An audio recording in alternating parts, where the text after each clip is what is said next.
ബറക്കത്ത് നൽകുന്നവൻ അള്ളാഹുവാണ്. കാരണം ബറക്കത്തിന്റെ ഉടമ അള്ളാഹുവാണ്. തബാറക്കല്ലദീ ബിയദിഹിൽ മുൽക്ക്, ആരുടെ കയ്യിലാണോ ആധിപത്യമുള്ളത് അവൻ ബറക്കത്തുടയവനാകുന്നു.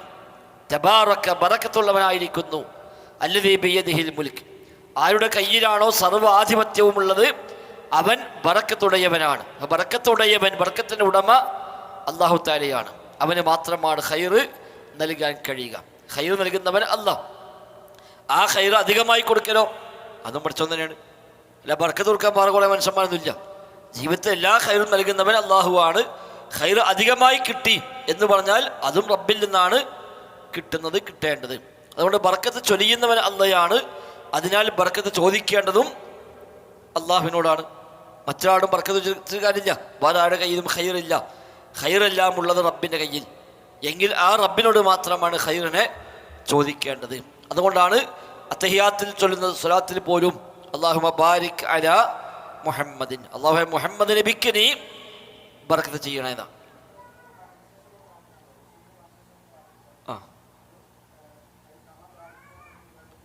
അതെ, പറഞ്ഞുതരാം. അപ്പം ഏതായാലും അവിടെ അള്ളാഹുവെ മുഹമ്മദ് നബിക്ക് നീ ബർക്കത്ത് ചൊരിയണേ, അല്ല മുഹമ്മദ് നബിയുടെ ബർക്കത്ത് ഞങ്ങൾക്ക് നൽകണമെന്നല്ല, അല്ലെങ്കിൽ പഠിച്ചോനെ മുഹമ്മദ് നബിയുടെ ബർക്കത്ത് കൊണ്ട് ഞങ്ങൾ നീ കാക്കണേ എന്നുമല്ല. അള്ളാഹുവെ മുഹമ്മദ് നബിക്ക് നീ ബർക്കത്ത് ചൊരിയണേ. വഅലാ ആലി മുഹമ്മദിൻ, മുഹമ്മദ് നബിയുടെ കുടുംബത്തിനും കമാ ബാറക്ത അലാ ഇബ്രാഹിം, ഇബ്രാഹിം നബിക്കും കുടുംബത്തിനും നീ ബർക്കത്ത് ചൊരിഞ്ഞതുപോലെ.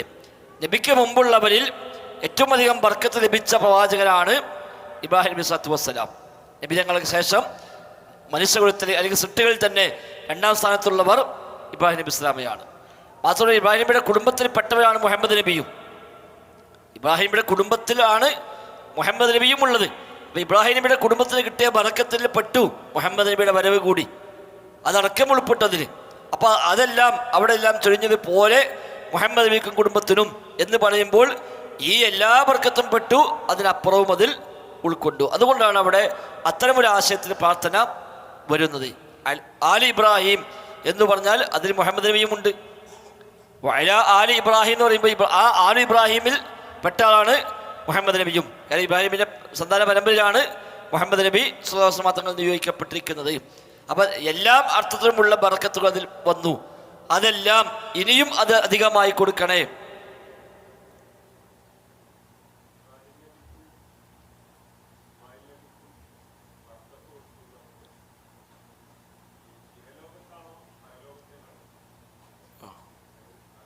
ഓക്കെ ഓക്കെ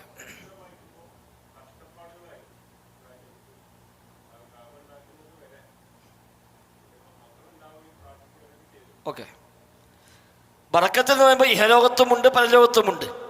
പ്രത്യക്ഷത്തിൽ നമ്മൾ കാണുന്ന ചില സുഖങ്ങളോ സൗകര്യങ്ങളോ അല്ല യഥാർത്ഥത്തിൽ ബറക്കത്ത് എന്നത്. കുറേ സമ്പത്തുണ്ടായാൽ ബറക്കത്തായി, സമ്പത്തില്ലെങ്കിൽ ബറക്കത്തില്ലാതായി എന്ന് അതിനർത്ഥമില്ല. ചിലപ്പോൾ ഇഷ്ടംപോലെ സമ്പത്തുണ്ട്, ആ സമ്പത്ത് അല്ലാഹു ബർക്കത്ത് നൽകിയിട്ടില്ലെങ്കിൽ ആ സമ്പത്ത് അയാൾക്ക് കൊടുത്തേക്കാളേറെ ദോഷമായിട്ടാണ് മാറുക. മക്കളുണ്ടായി, പക്ഷെ ആ മക്കളിൽ റബ്ബിൻ്റെ ബർക്കത്ത് കിട്ടിയില്ല എങ്കിൽ ആ മക്കളെ കൊണ്ട് പ്രയാസമാണ് പലപ്പോഴും ഉണ്ടാവുക. അപ്പം നമ്മുടെ കാഴ്ചയിൽ ഇബ്രാഹിം നബിക്ക് അവസാനം വരെ മക്കളുണ്ടായില്ല, അതേപോലെ ഒരുപാട് പ്രയാസങ്ങൾ വന്നു, അതോട് ബർക്കത്തില്ലല്ലോ എന്നല്ല അതിനർത്ഥം. ബാഹ്യമായ കുറേ സൗകര്യങ്ങൾ ഉണ്ടാവുക എന്നത് മാത്രമല്ല, അതൊരു പക്ഷെ ബർക്കത്തായിരിക്കാം, അല്ലായിരിക്കാം.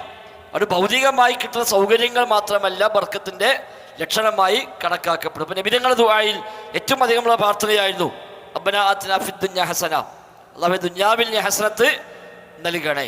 അതേപോലെ നമ്മൾ നേരത്തെ പഠിച്ച ഹദീസിൽ പിന്നെ എൻ്റെ ദുനിയാവിനെ നന്നാക്കി തരണേ, അല്ലത്തി ഫീഹാ മആശി, എൻ്റെ ജീവിതം ദുനിയാവിലാണല്ലോ, ആ ദുനിയാവിനെ എനിക്ക് നന്നാക്കി തരണേ. പക്ഷെ ആ ദുനിയാവിന് നബിക്ക് എത്ര കിട്ടി? ഇല്ലല്ലോ.